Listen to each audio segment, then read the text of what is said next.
Somna da bullafu warri waaqayyo abdiine gatani nahara daandef setti fufu ifi gundeemu indadhabani halli kamu wara itten ta'u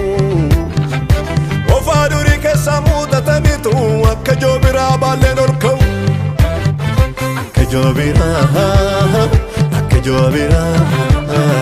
akka joobira humne koo areeffameera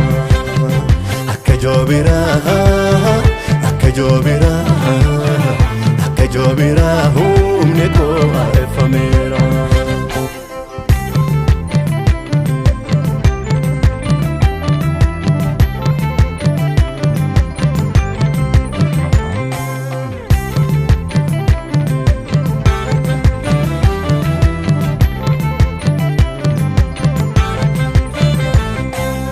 agartuun koo banaadha Aroko jafura Igicha jilbaatini eenyutu figeenu qaxxaamu Sodaan addunyaadhaan kanatti hin karfafaa'u Ergamoota buufate naannoo koo kufuufaana koonna'u Harkichi karaa banu Yesuus dura koo ba'ee Wangeela natti kennee na ergee abidda faana kaa'e Laafeen ta'u morgaan koo Andeema fannoo laalee namna mantii dulluma keessa yookaan kebroon innaale dirreen ulfinaan eegama waaqayyo wajjin ga'ama dirreen ulfinaan eegama waaqayyo wajjin ga'ama hojiin kongalaa sardama ulfina tonaatti argama hojiin kongalaa sardama ulfina tonaatti argama isa humna kurra chaalee arroof jalaatti ilaalee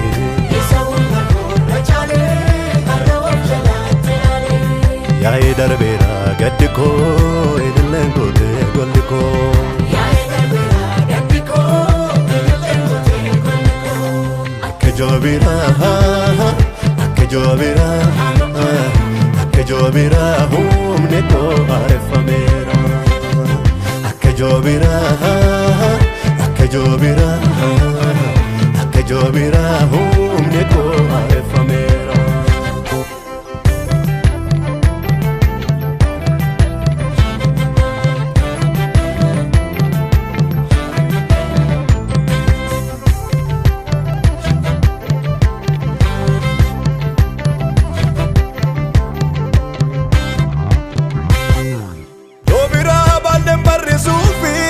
Lafaa kiyyoo diriirsa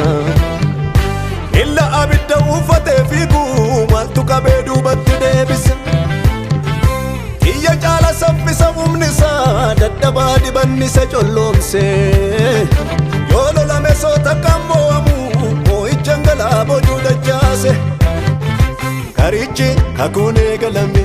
hinduuduu jechaaf ololaanii Waaqayyoota isaan wajjiniini Sitinaatti maqaa moggaasu eseeqis danda'anii obsu Rihoobooti gaaffii kan deebisu Boollicha abbaasaa bineegalee bulchaniitu jechaaf ololaanii Isaaqitti qocholloo kaasanii Sitinaatti maqaa moggaasu eseeqis danda'anii obsu Rihoobooti gaaffii kan deebisu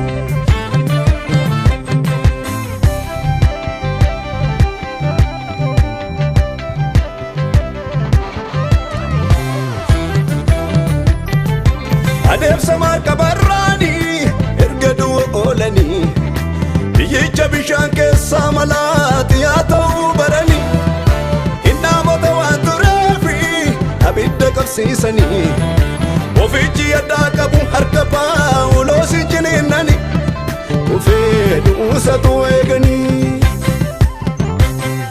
afaan iddoonan hamma du'ootoo jedhanii nama hirmeetiin eessangootoo jedhanii haddaa bofichaa abiddatti ofirraa urgufee wangeela labsuuf Phaawulos deemsa isaatti fufee jajjabuu markabni nu baate jallateen urkaan baduu karichi kannaloota dhiigaan du'a oolchee Kiristoosi markabi guddichi nuti isarraa lammaffaa dhalanne egaa sichi nuyi uumama haaraa kannaloonni lixee du'a oolu